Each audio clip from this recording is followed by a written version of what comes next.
지나온 모든 날 주님의 마음 닿았던 눈물에 시간들 흘러온 순간마다 나를 살리신 주님 계시네.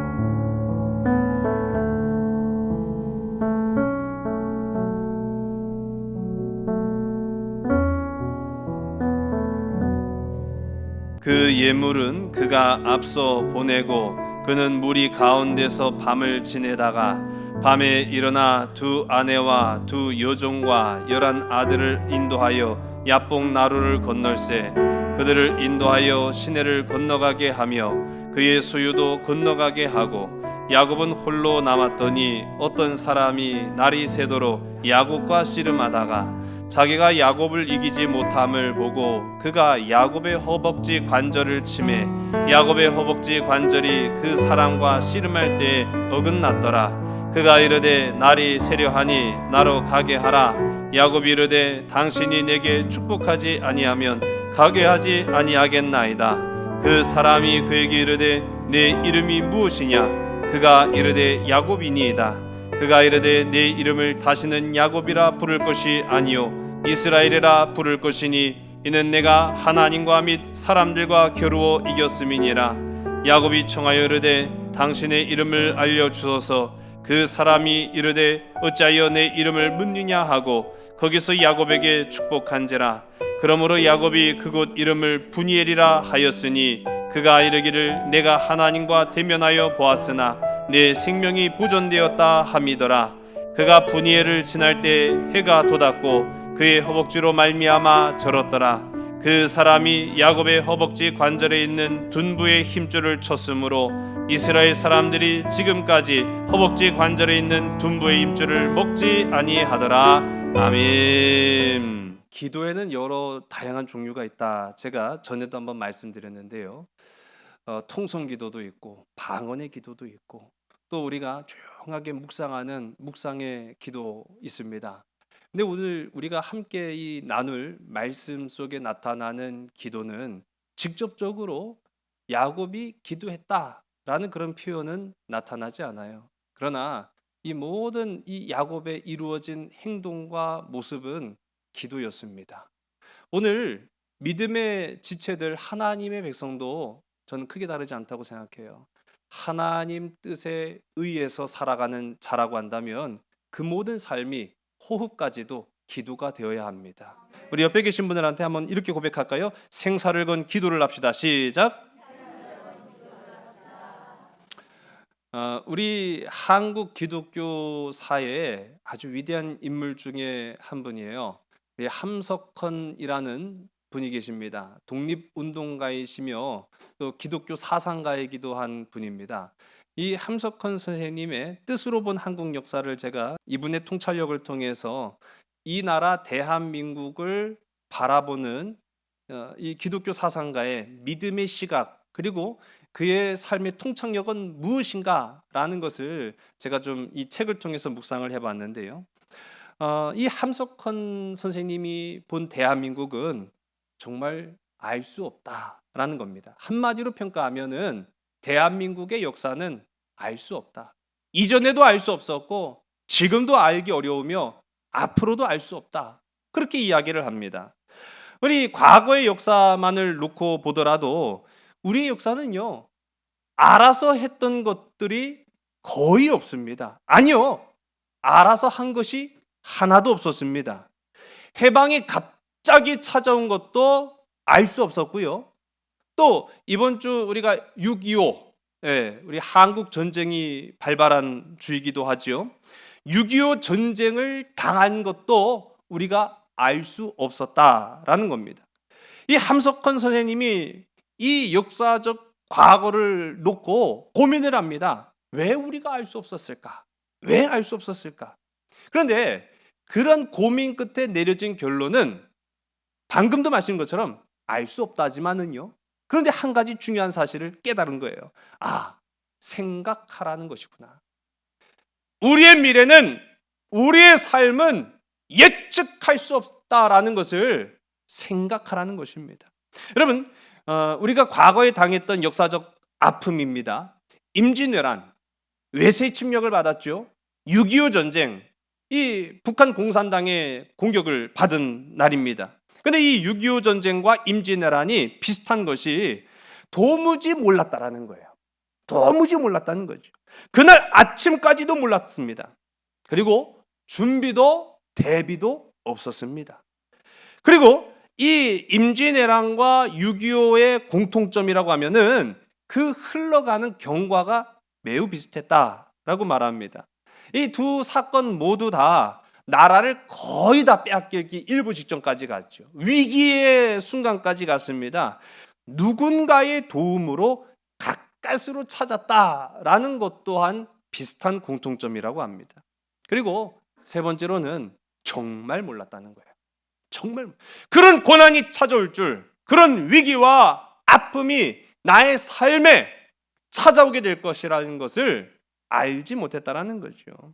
참 이 부분이 이 함석헌 선생님은 부끄럽기 이를 데가 없다라고 이야기하는 것이요. 왜냐하면 쳐들어온 쪽은 준비를 계속했다는 거예요. 단단히 준비하고 쳐들어왔는데 당한 쪽은요, 정작 맞고 나서야 알았다라고 이제 이야기를 합니다. 왜 알 수 없었을까? 계속 고민해 보다가 그 통찰력을 하나님이 주셨다는 거예요. 지금까지 이 땅 대한민국 조선은요, 은둔의 나라였습니다. 세계에서 누구도 알지 못했던 나라가 바로 이 땅 대한민국이고 조선이었어요. 그런데 이 고난의 소용돌이 한가운데 우리가 서게 함으로 인하여서 하나님께서는요, 이 땅 대한민국을 세상의 중심으로 바꿔놓으셨어요. 세계 많은 사람들의 관심이 가게 만드셨다라는 거예요. 아, 그렇구나 라는 생각을 해봅니다. 6.25는 우리 민족이 당한, 어떻게 보면 근래 최근에 당한 가장 큰 어려움이었죠. 이것은 어떤 측면에서 보면 하나님이 우리 민족에게 주신 숙제요, 문제입니다. 아직도 봉합되지 않은 이 숙제를 우리가 끌어안고 있잖아요. 그런데 이 6.25라는 아직 해결되지 않은 이 숙제를 우리가 앞에 놓고 있을 때 우리가 해야 될 사명이 무엇이냐? 우리가 이 고난 앞에 마주할 때 우리가 해야 될 일들이 무엇이냐라고 함석헌 선생님이 이 물음을 던졌을 때 내려진 결론은 기도해야 한다라는 것입니다. 여러분, 이 나라 대한민국을 위해 기도할 수 있는 저와 여러분 우리 모두가 되기를 주의 이름 간절히 소원합니다. 그 기도는요, 해도 그만 안 해도 그만인 그런 기도가 아니라 그야말로 생사를 건 기도라 하는 것입니다. 급제하면 사는 것이고 낙제하면 영원히 멸망할 수도 있는 것이 바로 우리 앞에 주어진 이 전쟁이라는 문제입니다. 최근에 세계 정세만 놓고 보더라도 우크라이나와 러시아가 한판 붙었어요. 이건 근데 사실은 말도 안 되는 싸움이죠. 힘의 경쟁에서는 한쪽이 훨씬 더 강하잖아요. 그런 전쟁을 놓고 보면은 이게 단순히 두 나라만의 문제가 아니구나 라는 것이 우리의 지갑 사정만 놓고 보더라도 알 수 있는 거예요. 경제가 급변하고 우리의 삶이 영향을 받습니다. 유럽이 달린 문제라고 뉴스는 떠들고 있습니다. 아니, 온 세계가 직면한 위기라고 이야기하고 있습니다. 이때 우리가 해야 될 것이 무엇이겠습니까? 생사를 건 기도인 줄로 믿으시기 바랍니다.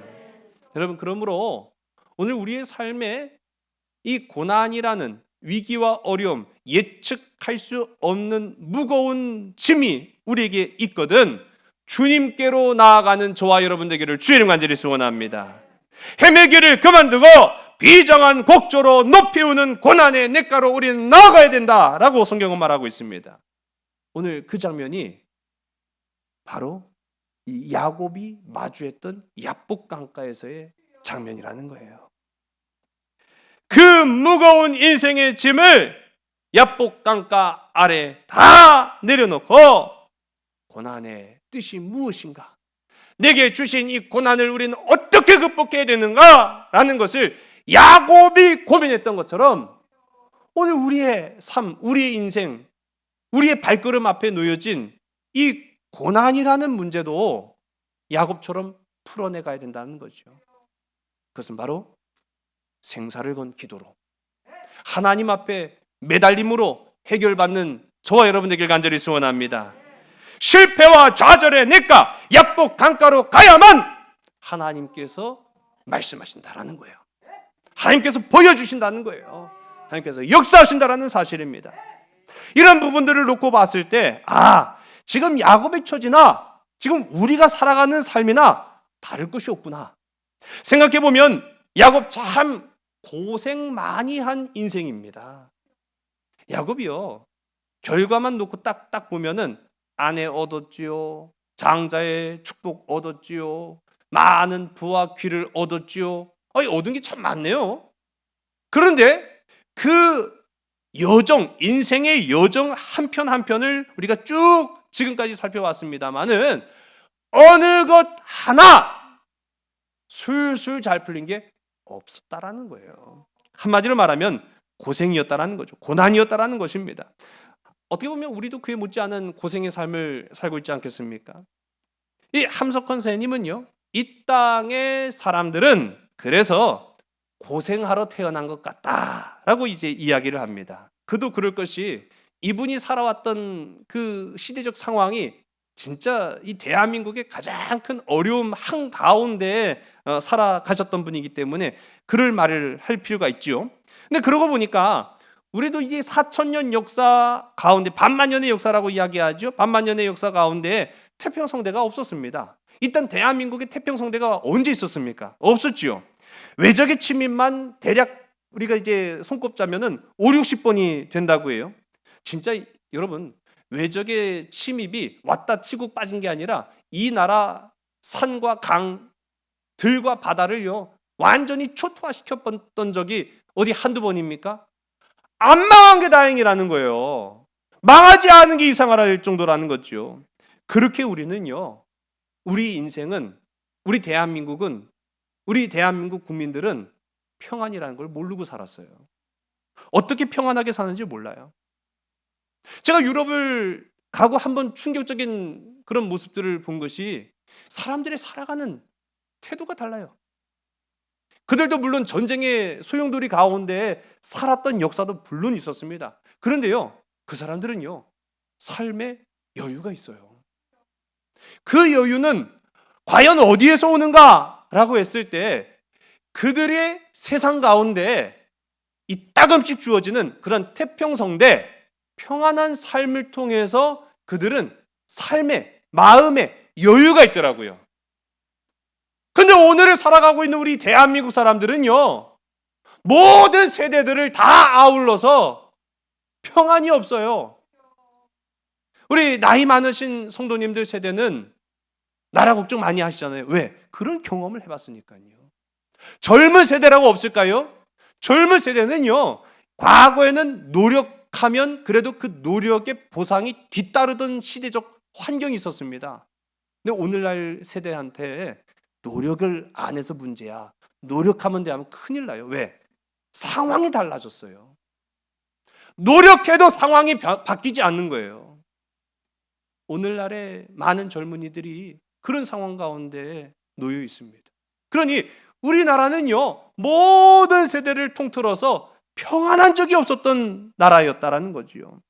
우리가 웃었다면 그것은 쓴웃음이요, 우리가 춤을 추었다면 그건 미쳐서 그랬다. 함석헌 선생님이 그렇게 얘기를 하더라고요. 야곱의 인생에서도 우리가 가만히 살펴보면은요, 도무지 평안이라고는 찾아볼 수 없어요. 마음의 여유, 기쁨, 진정한 웃음, 야곱에게서는요, 그런 모습들을 우리가 살펴볼 수 없다라는 걸 봅니다. 그 정점이 오늘 이 야복 나루터, 야복 강가 앞에서 고민하고 고뇌했던 그 야곱만 보더라도 우리가 알 수 있어요. 지금 직면한 문제 앞에 전전긍긍하고 있었다라는 거죠. 오늘 우리가 함께 읽은 본문의 말씀 21절서부터 23절까지의 말씀을 보겠습니다. 그 예물은 그의 앞서 보내고 그는 무리 가운데서 밤을 지내다가 밤에 일어나 두 아내와 두 여종과 11 아들을 인도하여 야복 나루를 건널세 그들을 인도하여 시내를 건너가게 하며 그의 소유도 건너가게 하고 아멘. 이 야곱이 형 에서에게로 가는데 형은 이미 만반의 준비를 하고 있었다라는 거예요. 야곱은 몰랐어요. 몰랐겠죠. 그런데 이제 직면할 문제는 400명의 무장한 군사들이 야곱이 오기만을 기다리는데 환영하기 위해서 기다린 게 아니라 죽이려고 기다리고 있었던 거죠. 그러니 야곱으로서는 근심, 걱정, 염려가 안 될 수가 없는 상황입니다. 목숨은 하나니까요. 그리고 이전 시간에 우리가 그래서 살펴본 것처럼 야곱이 형 에서의 마음을 녹이고자 예물을 사용하는 그런 모습들을 봤습니다. 적지 않은 예물을 보냈죠. 550여 마리의 동물들과 가축들을 보내면서 이 형 에서의 마음을 누그러뜨리려고 애쓰는 그런 진실된 야곱의 모습을 우리가 살펴봐요. 그러나 그것으로 끝난 것이 아니었죠. 야곱은 걱정이 됐어요. 그래서 오늘 우리가 함께 읽은 말씀 가운데도 보면 밤새 지내다가, 밤을 지냈다는 말은요, 그냥 밤새 그냥 드렁드렁 코를 골며 잤다는 얘기가 아니에요. 밤새 무엇하며 지냈겠습니까? 기도했다라는 거죠. 간절한 기도를 했다라는 사실입니다. 오늘 저와 여러분의 인생의 문제 앞에 기도하는 복된 우리 삼손 가족들이 다 되기를 간절히 소원합니다. 아침에 이 야곱이 한 행동들을 보면은요, 도대체 야곱은 왜 이럴까라는 생각들을 또 해보게 돼요. 아직 버리지 못한 야곱의 그런 습성, 우리 지난 시간에도 한번 살펴봤죠. 형 에서가 400명의 군사를 동원했다는 얘기를 듣고 무리를 두 패로 나눕니다. 그래서 한 패가 습격을 당하거든 다른 한 패는 도망가자, 그런 계획을 세웠던 거예요. 근데 밤이 새도록 형 에서가 습격하러 오지 않았거든요. 이 또 어떻게 보면은 밤새 기도하기도 했지만 또 한편으로는 형이 그 야밤에 습격해 올까 봐 노심초사하는 마음으로 잠 못 이룬 거예요. 그런데 아침에 밝아오니까 형 에서가 밤에 야습을 안 했어요. 우리가 함께 읽은 말씀 보면은 아내들과 자식들을 먼저 보냅니다. 자기는 아직 안 가고 이 야복 강가에 앉아 있는 거예요. 옛 습성이 그대로 드러나는 그런 모습들. 여러분, 그래서요, 야복이라고 하는 이 강의 이름은 쏟아내었다라는 겁니다.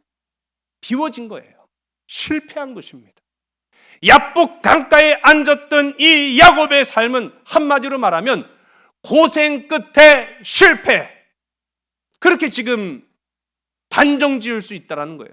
이 야복 강가를 건너지 못하는 야곱의 인생은 실패였습니다. 근심이었습니다. 절망이었습니다. 좌절이었습니다. 그럼 오늘 이 시간 야복 강가에 머물러 있는 저와 여러분에게 소망이 있는 줄 믿으시기 바랍니다.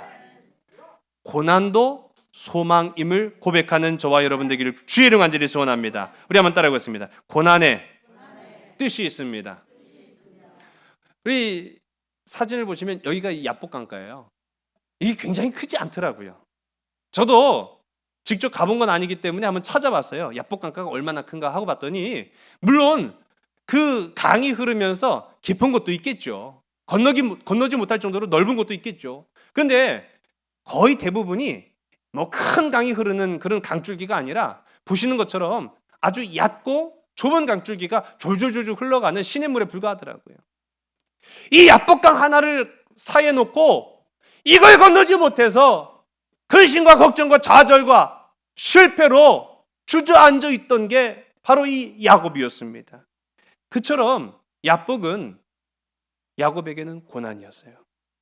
그때 근데 오늘 우리가 함께 읽은 이 말씀 보면은 아주 영문 없는 그런 한 장면이 등장을 합니다. 우리 24절과 25절의 말씀을 읽습니다. 시작. 야곱은 홀로 남았더니 어떤 사람이 날이 새도록 야곱과 씨름하다가 자기가 야곱을 이기지 못함을 보고 그가 야곱의 허벅지 관절을 치매 야곱의 허벅지 관절이 그 사람과 씨름할 때에 어긋났더라. 아멘. 우리가 오늘 이 본문 말씀은요, 어려서부터 교회 학교에서부터 많이 들어왔던 말씀이기 때문에 그 전반적인 스토리는 이야기는 다 아시리라고 생각합니다. 근데 방금도 우리가 살펴봤지만은요, 흘러가는 이야기의 진행과 약간 좀 생뚱맞고 엉뚱한 부분들이 지금 방금 읽었던 24절, 25절의 말씀이에요. 아니, 그렇게 근심하고 걱정하고 염려하고 있는데 갑자기 야곱이요, 어떤 사람하고 씨름을 합니다. 영문을 알 수 없는 씨름을 해요. 자, 우리 길을 가다가요, 시비가 붙어요. 뭐 왜 쳐다보냐는 둥, 또 뭐 어깨를 치면은 너 왜 부딪혔냐는 둥. 그런데 이건 뭐 그야말로 왜 쳐다봤는지도 아니고 왜 부딪혔는지도 아니고 그냥 뭐 그야말로 다짜고짜로 멱살 붙잡고 싸우기 시작하면은 얼마나 당황스럽겠습니까? 얼마나 어리둥절하겠습니까? 여러분요, 고난이 그런 거예요. 고난은요, 때로는 이유가 없어요. 고난은 영문을 몰라요. 다짜고짜로 내 멱살을 붙들고 흔드는 것이 바로 고난입니다. 그렇게 지금 야곱은요, 영문도 모르는 싸움을 지금 하고 있는데, 어쨌든 이유는 몰라도 야곱 어떤 사람입니까? 승부사예요. 비록 이 에서는 뭐 외향적이고 야곱은 내향적 사람이다, 그렇게 이제 생각할 수 있지만은요, 아니에요. 그렇지 않습니다. 이 야곱이라는 사람은요, 뼛속 깊이 승부사 근성, 그 기질이 있는 사람입니다. 지고는 못 베기는 인간이거든요. 그러니까 영문을 모르는 싸움인데 그 싸움 한번 붙었다 하면은 끝장을 봐야 되는 게 야곱이에요. 그리고 끝장을 본다는 거는 져야 되는 거예요, 이겨야 되는 거예요? 그렇죠. 다들 그러신 분들 뿐이에요. 영문을 모르는 싸움에도 끝장은 봐야 되고 끝장을 볼 바에는 이겨야 속이 풀리지, 그렇게 생각하는 분들 계실지 몰라요. 그런데 야곱이 딱 그랬다라는 겁니다. 어쨌든 간에 승부사 기질이 발동해갖고 야곱도 만만치 않아요. 이게 웬 놈이냐 막 하면서 그냥 허리채를 붙들고 뭐 씨름인지 레슬링인지 알 수는 없지만은 오늘 우리가 읽은 이 성경 가운데에는 씨름이라고 표현을 합니다. 근데 이 히브리어로 이 씨름을 아바크라고 해요. 아바크. 근데 이 아바크라는 말 자체가 굉장히 재밌는 표현이에요. 저도 그래서 찾아보니까 아바크가 무슨 뭐 일종의 스포츠 경기라든지 이름이라든지 뭐 종목이라든지 그런 겨루기를 위한 싸움의 한 종목인 줄 알고 제가 찾아봤더니 아바크는요, 싸움이 아니라 안개에 휩싸이다라는 뜻이에요. 안개에 휩싸이는 겁니다. 여러분, 명명백백한 경기가 있어요. 확실한 힘의 우위를 가지고 있으면 이건 싸우나 마나예요. 얼마 전에 우리나라 국가대표팀이 친선 경기를 브라질과 했죠. 결과는 뭐 우리가 알고 보는 겁니다. 그럴 때는 뭐 그렇겠지 뭐 하면서 보는 거예요. 그래도 열심히 최선을 다해서 투지를 가지고 잘 싸우면은 아무리 졌어도 박수를 쳐주는 거예요. 아, 졌지만 잘했다, 뭐 그런 이제 표현들을 우리가 하죠. 그런데 때로는요, 알 수 없는 경기들이 있어요. 우열을 가리기 어렵습니다. 비록 그 실력 차가 난다고 해도 우열을 가리기 힘든 그런 경기들이 때로는 있어요. 옛날에도 그래서 한 축구 해설위원이 그런 얘기도 하지 않았습니까? 강팀이 약팀한테 질 때가 있더라고요. 약팀이 강팀을 붙잡고 올라갈 때가 있더라고요. 그때 하는 말이, 아, 역시 축구공은 둥굽니다. 무슨 말이에요? 결과는 알 수 없습니다. 그럴 때 쓰는 말이죠. 예, 그렇습니다. 아바크가 바로 그거예요. 결과를 알 수 없는 거예요. 결과는 안개에 쌓였어요. 어떻게 될지, 어떤 과정이 이루어질지 알 수 없을 때 우리가 아바크라고 말합니다. 우리가 당하는 모든 고난의 이 싸움은요, 사실 다 아바크입니다. 결과를 알 수가 없는 거예요. 내가 질지, 내가 혹 이길지 알 수 없는 싸움에 우리가 휩싸여 살아가는 것이 고난의 인생길이다라고 말합니다. 그러나 오늘 이 본문을 통해서 우리가 기억할 것이 있어요. 고난은 결코 잔인한 운명의 장난이 아니라는 거예요. 여러분, 오늘 우리가 마주한 고난도 하나님이 주셨음을 기억하는 저와 여러분 되기를 주의 간절히 소원합니다. 오늘 이 고난의 모습을 보면 야곱을 향하신 하나님의 섭리를 발견할 수 있다는 거예요. 우리는 고난 없는 인생을 상상하기 어렵습니다. 죽음이라는 고난은요, 우리의 삶의 한 부분이고요. 병이라는 이 고난은요, 우리 몸의 한 부분입니다. 그래서 우리가 걷는 이 길, 십자가의 길이 곧 생명의 길이라는 거예요. 십자가는 고난입니다. 십자가는 죽음입니다. 십자가는 아픔입니다. 그러나 십자가의 길이 곧 그것을 따르는 자, 그것을 짊어지고 가는 자, 그 십자가 위에 같이 죽기로 결단하는 자에게는 생명의 길인 줄로 믿으시기 바랍니다. 그래서 우리는 야곱을 보는 거예요. 야곱이 이 고난을 어떻게 대처하는가? 야복강가의 싸움입니다. 한번 상상해 보세요. 야복강가에서 지금 그림으로 보여드리겠습니다만은 야복강가에서 씨름하는 이 안개에 휩싸여서 결과를 알 수 없는 이 싸움을 하는 이 야곱의 모습을 봅시다. 정상적인 싸움이 아니에요. 여러분, 오늘 우리가 함께 읽은 이 말씀 가운데 어디 규칙이 정해져 있습니까? 규칙 없는 경기예요. 룰이 없는, 오로지 승리를 위해 수단과 방법을 가리지 않는 진흙탕 싸움이라는 겁니다. 여러분, 이 싸움은 누가 좋아하는 걸까요? 야곱이 좋아하는 방식이에요. 무규칙. 규칙이 정해져 있으면 야곱에게는 상당히 불리합니다. 우리가 그거를 이전 시간에 한번 살펴봤잖아요.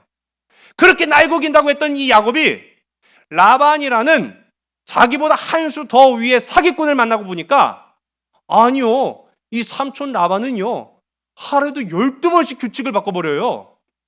그러니 이 갑과 을의 관계에서 을이 될 수밖에 없는 이 야곱의 입장에서는 규칙이 자꾸 자기에게 불리하게 작용하니까 이 싸움의 승패가 사실 쉽지 않았습니다. 그런데 무규칙이라면 달라져요. 무규칙에는요 야곱이 능합니다. 규칙 없다? 그럼 나한테 유리하지 뭐. 진흙탕 싸움의 전문가가 바로 이 야곱이었다라는 거예요. 그런데 고난도 마찬가지라는 것을 우리가 봅니다. 여러분, 고난에 규칙이 있어요? 예외가 있습니까? 어느 한 부분은 내가 고난을 안 줄 테니까 다른 부분만 고난 받아라, 그런 거 보셨어요? 아니에요. 고난에도 규칙이 없더라고요. 우리는 야곱에게 찾아온 이 고난이 누구냐? 그거를 봐야 돼요. 여러분, 야곱에게 찾아온 고난이 누굽니까? 하나님이셨죠. 놀라지 않으시네요. 우리 고난 미워하잖아요. 고난 싫어하잖아요. 그런데 지금 오늘 우리가 함께 읽은 이 말씀 보니까 야곱에게 찾아와 주신 고난이 바로 하나님이셨습니다. 하나님이 고난으로 찾아오셨다. 상상도 하기 어렵죠. 상상하고 싶지 않죠. 그런데 이 고난으로 찾아오신 하나님과 겨루어 싸웠을 때 마침내 무규칙이니까 야곱이 더 잘할 것이다라고 자기도 생각했지만 무규칙이었기 때문에 야곱에게 절대적으로 불리할 수밖에 없었어요. 결국 우리가 옛날 성경에는 환도뼈라고도 말하고 오늘 우리가 함께 읽은 이 성경 가운데 보면 허벅지 관절이라고 말하는데, 여러분 대퇴부입니다. 물정이 서 있을 사람이 어디 있어요? 이건 쩔뚝거리는 정도가 아니라 주저앉을 수밖에 없어요. 이 허벅지 관절이 어긋남으로 인해서 야곱은요 더 이상 싸움을 할 수가 없어요. 힘을 쓸 수가 없는 지경에 이르고 말합니다. 승패가 난 것이에요. 비참하죠. 비참한 거예요. 왜? 라는 이제 생각을 합니다. 아까 전에도 우리가 이 함석헌 선생님의 이야기처럼 연속적인 그러나 예측할 수 없는 고난이 찾아왔을 때 우리는 몰라요. 근데 분명한 것은 생각해 보는 거예요. 왜 이 고난이 찾아왔을까? 왜 복을 주시는 하나님께서, 왜 생명의 하나님께서, 왜 구원의 하나님께서, 왜 기쁨의 하나님께서 나에게 고난으로 찾아오셨는가? 그걸 생각해 보는 거예요. 앞서도 하나님이 주시는 고난의 뜻이 있습니다. 하나님은 지금까지요 야곱이 살아오는 순간순간마다 깨닫기를 원하셨어요. 그래서 찾아오십니다. 그러나 어떻게 찾아오셨어요? 간접적으로만 찾아오셨어요. 간접적으로 찾아오셨어요. 물론 우리가 살펴보는 이 지금의 야곱과 20년 전의 야곱은 천지차이예요. 엄청 발전한 거예요. 사실 알고 보면은 전에도 말씀드린 것처럼 야곱은요 꼼수 속임수에 능했던 사람인데 이 삼촌 라반의 집에서 정수, 묘수를 사용하는 사람으로 변화되었습니다. 전에는 자기 자신을 중심으로 해서 자기만 의지하고 자기만 믿고 자기만 바라봤던 사람이 이제는 조금씩 고난과 어려움과 아픔과 난관 앞에 섰을 때 누구를 의지하기 시작했어요? 하나님을 의지하기 시작했다는 거예요. 그것만 놓고 보더라도 많이 변했구나. 그런데 이전의 사건도 오늘의 말씀에서도 본 것처럼 삶의 어려움을 만났을 때, 고난이 그 앞에 떡하니 나타나서 그의 길을 막아버렸을 때 어떤 현상이 나타납니까? 예전에 자신의 계산했던 그 꼼수가 나타나기 시작하는 거예요. 죄의 속성이 드러났다라는 거죠. 하나님이 그렇게 나타나셨는데, 하나님이 그렇게 개입하셨는데, 하나님이 그렇게 역사하셨는데도 불구하고 여전히 야곱은요, 자기 꼼수에서 자유로울 수가 없었다고 우리가 이제 성경을 통해서 봅니다. 야곱이 형 에서 이 형과 아버지 이삭을 속일 때에도 하나님은 나타나셨어요. 언제 나타나셨습니까? 그가 도망쳤을 때 베델에서 그냥 홀로 외로이 밤을 지샐 때 하나님 나타나셨어요.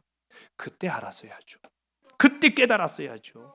여러분, 고난을 만났거든 하나님 앞에 나 자신을 완전히 쏟아놓을 수 있는 저와 여러분 되기를 주의 간절히 소원합니다. 적당히 쏟아놓는 게 문제예요. 적당히 쏟아놓고 살았다는 거죠, 야곱이. 그리고 또 이후에 이 삼촌 라반의 집에서 20년 동안 그렇게 고생할 때에도 하나님은요, 위기의 때마다 나타나셔서 해법을 알려주셨어요. 피할 길을 알려주셨단 말이에요. 그때 알았어야죠. 오직 하나님만이 답이구나. 하나님께 내 자신을 완전히 쏟아놔야겠구나라는 생각을 했어야 되는데 그때도 완전히 쏟아붓지 못했다라는 걸 우리가 봅니다. 자, 이제 귀향길에 오릅니다. 귀향길에 오른 이 야곱은요, 형 에서가 인생의 걸림돌이 될 것을 알고는 있었지만 예측할 수는 없었어요. 어떻게 나올지는 예측할 수 없었어요. 그때 이 야곱 앞에 이제는 직접적으로 나타나신 하나님, 여러분, 야곱 앞에 직접적으로 나타나셨다는 것, 오늘 우리가 함께 읽은 성경 가운데도 나타났지만 하나님을 대면해서 살아난 사람이 없습니다. 하나님을 만났다는 건요, 내가 죽었다는 거예요. 여러분, 하나님 만나셨습니까? 하나님 만난 건 내가 죽은 거예요. 그런데 야곱이 오늘 이 하나님을 만나는 거예요. 오죽했으면 하나님이 나타났을까? 전 그런 생각을 해봅니다. 이 야곱은요, 간 보는 겁니다. 여러분, 하나님 간 보지 마시기 바랍니다. 하나님을 간 보는 사람들이 많아요. 위기가 찾아올 때마다, 고난이 찾아올 때마다 하나님 내게 지혜를 주십니다. 은혜를 주십니다. 사랑을 베푸십니다. 그래서 피할 길을 주십니다. 살아갈 방법을 알려주십니다. 그때 우리가 알았어야죠. 이제는 내가 완전히 주님께 나를 쏟아놓고 주님만 의지하며 살아야겠구나. 그런데 야곱은요, 그때 위기 때만 그 위기를 모면할 뿐이지 완전히 하나님 앞에 쏟아놓지 못하니까 이제는 마침내 하나님이 딱하니 나타나셔서 직접 그와 씨름을 하시는 거예요. 네가 한번 이겨봐라. 네가 한번 이겨. 그러니까 이 싸움은요, 한마디로 말하면 생사를 건 씨름이었던 거예요. 이겨도 살지 모르고 지면은 뭐 당연히 죽는 것은 불을 보듯 뻔한 일이고요. 야곱이요, 저는 그렇게 상상을 해봐요. 야복강가에서 무규칙으로 싸웠는데 5만 가지 싸움을 다 해보지 않았겠습니까? 그러다 보니까 이 야복강가에서 막 뒹굴고 물에 젖고 진흙탕에 빠지고, 우리가 소위 그런 표현을 하죠. 그냥 끝을 알 수 없는 지저분한 싸움을 할 때 우리가 진흙탕 싸움이라는 표현을 쓰거든요. 그냥 온 몸이 그냥 흠뻑 젖어갖고 진흙과 그 뻘로 엉망진창이 된 이 야곱. 그러나 마침내는 환도뼈가 부러짐으로 주저앉을 수밖에 없는 이 야곱이 자신의 비참한 모습을 발견하게 되는 거예요. 자신의 형편없는 모습을 발견하게 된 거예요. 패배를 인정할 수밖에 없습니다. 그때 야곱은요, 하나님께 자신을 다 쏟아놓을 수밖에 없었다라는 거예요. 그야말로 야복이었습니다. 하나님께 패배를 인정하는 거예요. 하나님 앞에 자기를 다 쏟아놓습니다. 여러분, 이것이 고난인 줄로 믿으시기 바랍니다. 여러분, 그래서요, 오늘 이 고난을 당한 야곱과 고난의 삶을 살아가는 우리는 공통점이 있는데, 이 고난을 통해 우리는 하나님의 은혜를 발견할 수 있다는 겁니다. 고난을 통해 우리는 치유를 받는다라는 사실입니다. 고난을 통해 우리는 죄를 씻김 받습니다. 고난을 통해 우리의 인생이 더욱 깊어집니다. 고난은 우리의 삶을 위대하게 만듭니다. 그리고 마침내 고난을 통해 우리는 우리 인생이 하나님께로 나아간다라는 것을 발견하게 됩니다. 야복강 그 찌느밭에 뒹굴고 나서야 오늘 우리가 함께 읽은 이 말씀 속에 등장하는 그런 여러 가지 이제 표현들이죠. 야곱이 복을 달라고 하나님의 옷자락을 붙잡는 모습이 나타나게 됩니다. 여러분, 오늘 이 시간 하나님의 옷자락을 먼저 붙잡을 수 있는, 그래서 복을 달라고 하나님 앞에 간구할 수 있는 저와 여러분 되길 간절히 소원합니다. 야복 강가의 싸움은 생사를 건 기도였다. 이 야곱의 모습을 통해서 우리가 보는 거예요. 야복 강가의 씨름은 졌지만 그러나 그는 이겼다라는 것을 보여주옵니다. 누구로 말미암아요? 하나님으로 말미암아. 제가 가끔 보면은 요즘 표현들이 이상해 갖고 참 생소하기도 하고 저런 걸 왜 쓰나 그런 생각이 드는데, 아무튼 줄임말들이 많이 있어요. 제가 뉴스를 보는데 뭐 젖잘싸 그래갖고 뭔 말인가 그랬거든요. 여러분, 젖잘싸가 뭔지 아세요? 잘 모르시겠어요? 졌지만 잘 싸웠다라는 그런 표현이라고 합니다. 언제 쓰는 표현일까요? 졌을 때 하는 거예요. 근데 졌는데 자기 만족이에요. 자기 위로예요. 나 졌지만 그래도 난 잘 싸웠어. 그게 뭐 그건 결과를 뒤집을 수가 없어요. 그런데요, 오늘 이야기는 졌지만 잘 싸웠다 그 얘기가 아니에요. 야곱은 졌어요. 패배했습니다. 주저앉았어요. 무릎 꿇었어요. 그런데 이 야곱을 이기신 하나님이 야곱의 손을 들어주신 거예요. 네가 졌지만 아니다. 네가 이긴 거야. 그렇게 말씀하신 거예요. 이게 승자가 얘기한 거랑 패자가 그냥 자기 스스로 만족감에 난 졌지만 잘 싸웠어 그렇게 생각하는 거랑 차원이 다릅니다. 차원이 다른 거예요. 오늘 하나님 앞에 무릎 꿇었을 때, 하나님 앞에서의 패배를 인정할 때 하나님이 우리의 손을 들어주신 줄로 믿으시는 여러분 되시기 바랍니다. 하나님이 인정해 주신 게 참으로 귀하다라는 사실이에요. 하나님께서 복을 주십니다. 오늘 이 야곱에게 복을 주셨죠. 오늘 우리가 함께 읽은 본문 28절의 말씀을 봅니다. 그가 이르되 내 이름을 다시는 야곱이라 부를 것이 아니요 이스라엘이라 부를 것이니 이는 내가 하나님과 및 사람들과 겨루어 이겼음이니라. 아멘. 야곱이 변하여 이스라엘이 됩니다. 이스라엘이라는 나라를 야곱에게 주셨다라는 사실이에요.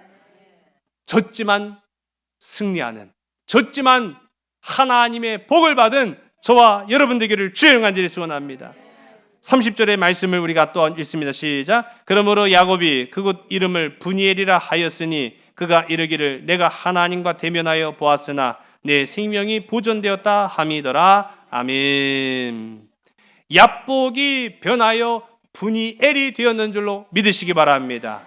패배와 낙심과 절망이 변하여 하나님의 얼굴을 마주한 것, 함의 얼굴을 마주했지만 내가 살아난 것, 그것이 되었다라는 거예요. 영광스러운 자리로 고난이 변하여 승리가 되었다라는 것을 이야기합니다.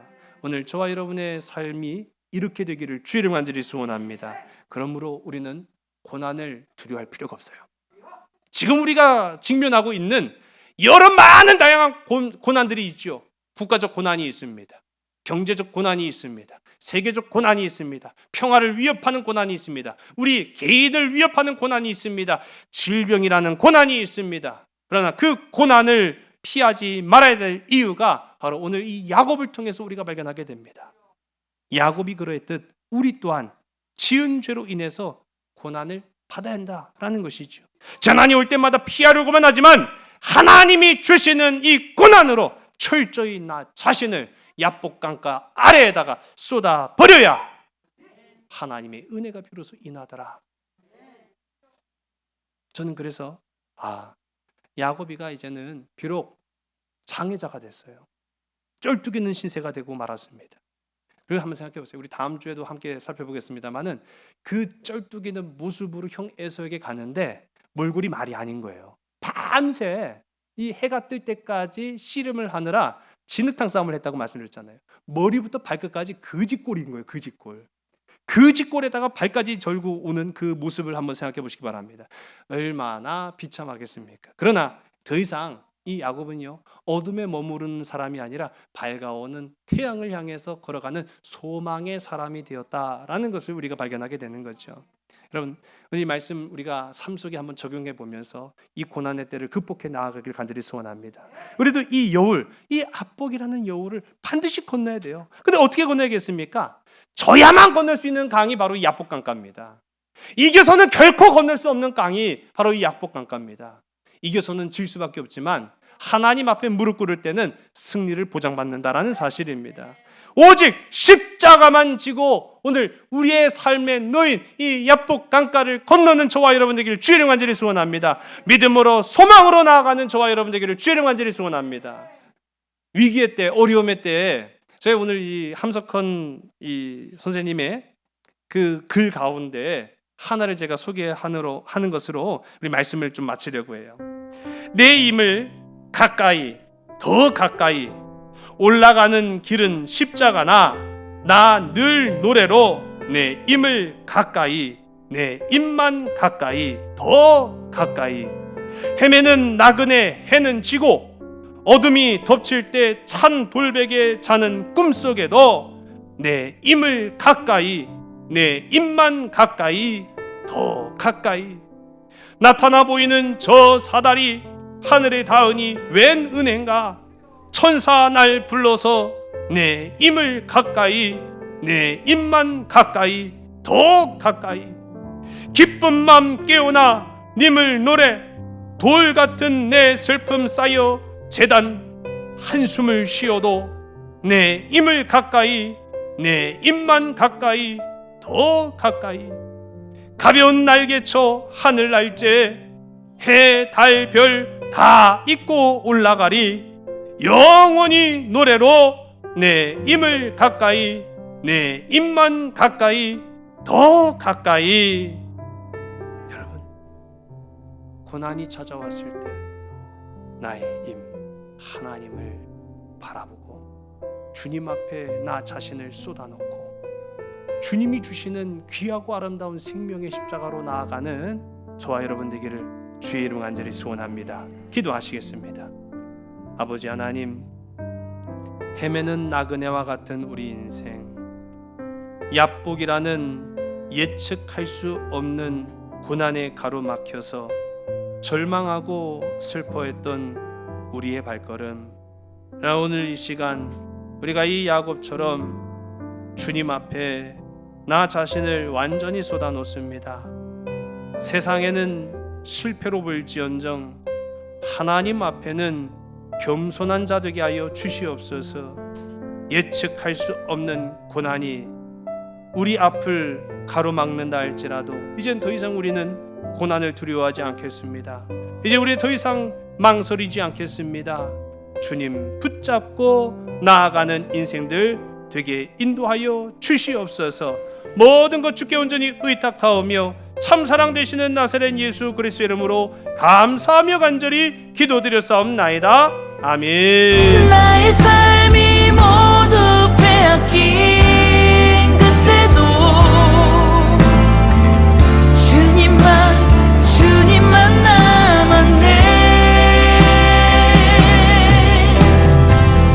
포기했던 마음 일으켜 주시니 다시 주께 내 삶을 맡기네. 나의 삶이 모두 빼앗긴 그때도 주님만 남았네. 포기했던 마음 일으켜 주시니 다시 주께 내 삶을 맡기네.